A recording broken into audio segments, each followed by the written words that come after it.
sir. Kamusta po? At nakita po natin medyo nabuhayan po kayo ng loob dahil meron po kayong tulong na natanggap sa ating pamahalaan kay President Bongbong Marcos. Nakita nyo na po ba siya ng personal ngayon na abutan nyo po? Hindi. So sir, ano po ang masasabi nyo po sa ating pamahalaan kay President Bongbong Marcos dahil hindi niya po kayo pinabayaan kahit paano po ay meron po kayong... Oo, ano ang mensahe nyo po, sir? Mr. President, marami pong salamat sa mga binigyan niyo sa amin. Opo. Sana pati kayong mga kapitbahay namin nung nahihirapan talaga sa bagyong ito, mayroon silang katulad ko na binigyan ng konting tulong. Maraming salamat. Yes, sir. Kahit paano po, sir, kita po namin sa mukha nyo na parang nabuhayan po kayo ng loob. Yes, sir. Mensahe nyo po sa mga may mabuting puso na nagbigay. Nagpapasalamat sa mga malasakit at saka nagbibigay ng mga tulong. ayuda. Opo. Sa mga natanggap nyo sa ating Pangulo. Mensahe nyo po, sir, kasi nandito siya kanina. Maraming salamat sa ating Pangulo na may binigay sa mga salantanan. So, ibig sabihin, sir, hindi po kayo pinabayaan ng ating pamahalaan. Thank you, sir. Thank you po. Maraming salamat. Ayan, enjoy your food po. Salamat. So, may dumating na. Pang ano po yan, kuya? Pang Pang tubig. Pang tubig. Panglungag, ma'am. Panglungag. Pangsaing. Wala may panglungag. Opo. So, maganda kasi, di ba, as in wala pa talagang tubig, ano ho. Kaya, ayan, may dumating ng tubig, no? Ayan, nakaligo na si ate. At generator, ayan, nakaligo ka na. Saman. Dito po tayo sa Tilon Elementary School, no? So, right now, nag-aantay po tayo, no? Yung pagdating ng ating Pangulong Bongbong Marcos. So, ito po yung lugar ng Liloan.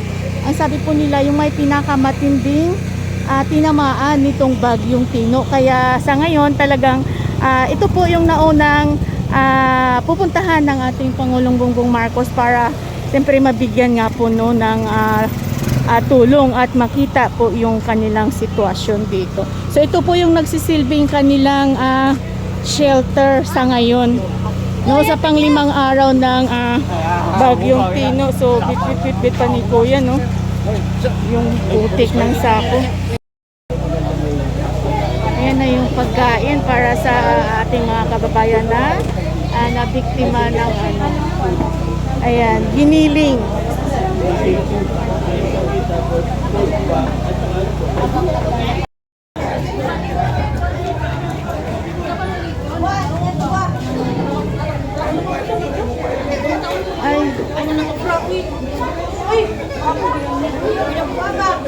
Hello po, ma'am.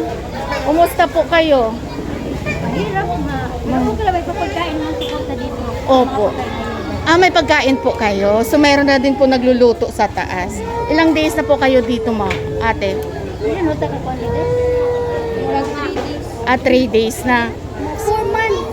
4. So, ilang pamilya po kayo dito? May anak ko, 2 si Bani. Luna, si... May mga pamilya na din. No? Na anong balay na sa mga nagyan, nag-arkila lang doon, dala sa...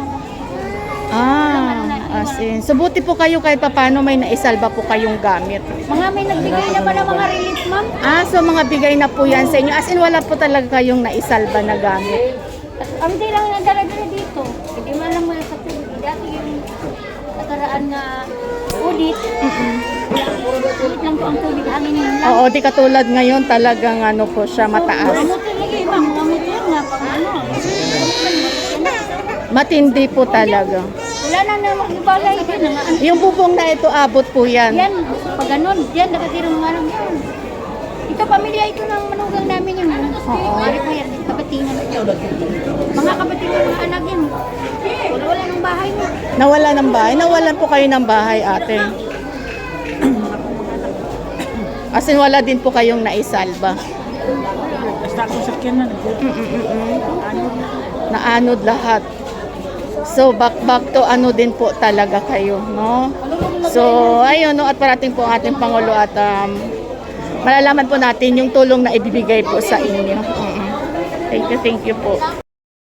Ayun, so mayroon po tayong mga kababayan na malambot ang puso. So sila po yung Team Butler, no, nagpaabot ng tulong. Mama sa US. Ah, wow, so nakakatuwa at umabot ng US yung concern. Oh, kapatid. Team Butter. So, ito po yung mga kababayan natin na mabibigyan ng tulong, no. So aside po sa ating pamahalaan ay meron pong mga nagvo-volunteer na mga kababayan natin na tulong from US, no. Nakakatuwa at ito na nga po, no, yung ating mga kababayan na pipila, no, at makakatanggap sila ng chicken joy. Ayan, so Jollibee. meron po sila, no, ayan, nakapila na, no. So, Jollibee. So, ano ang masasabi niyo, ma'am? Kasi meron pong magbibigay. Salamat kaayo sa Jollibee. Sa Jollibee. Tanan, salamat sa mga staff. Pero may natanggap na rin kayo na tulong sa pamahalaan, sa DSWD. Yes, ma'am. Minsahin niyo po, ma'am, sa ating Pangulo dahil naka-receive na din po kayo ng tulong. Minsahin niyo po. kaayo. Dahang salamat sa inyong tulong. Kayo po. Yes, ma'am. Minsahin niyo po sa ating Pangulo aside po sa mga volunteer na nagbibigay ng tulong. Tanan sa mga staff. Ano po kayo sa pila? Ayan. So, enjoy na po kayo sa inyong pagkain. Thank you. Tara na.